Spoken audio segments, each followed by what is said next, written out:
আসসালামু আলাইকুম সবাইকে। আমি রাফা চলে আসলাম রমজানের নবম দিনের একটা ভ্লগ নিয়ে। নবম দিনে কি খেলাম, ইফতারের জন্য কি প্রিপারেশন নেওয়া হচ্ছে সবই থাকবে এই ভ্লগে।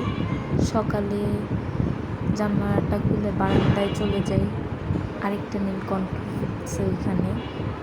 তারপর একটু বিছানাটা গুছাচ্ছিলাম, বিছানা গুছায় আমি হাত মুখ ধুয়ে একটু স্কিন কেয়ার করে নিছি।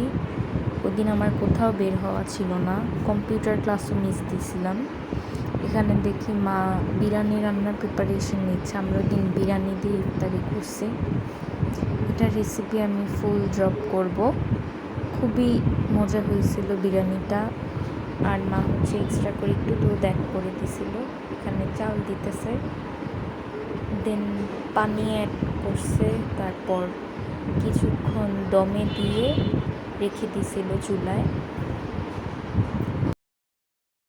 বিকালে বারান্দায় গিয়ে দেখি এখানে ওই 3 মশাইয়ের গোল বৈঠক চলতেছে। এরা যে নিজেদের মধ্যে কি কথা বলে আর কি যে পরিকল্পনা থাকে একমাত্র ওরা নিজেরাই জানে। তারপর এখানে মা চিকেন ফ্রাই করবে অ্যান্ড দেন কাবুলি ছোলার সালাডটা রেডি করবে। এখানে অলরেডি বিরিয়ানিটা হয়ে গেছিলো। এখানে সালাদ রেডি করার জন্য টমেটো, শসা, আপেল আর ওই সালাডটা রাখছে বিরিয়ানির সাথে খাওয়ার জন্য, সাথে ছিল লেবু। দেন আবারও নামাজ পড়ে গেছি, গিয়ে দেখি বাচ্চারা এখানে খেলতেছে, বিড়ালটা বসে বসে ওদের দেখতেছিল।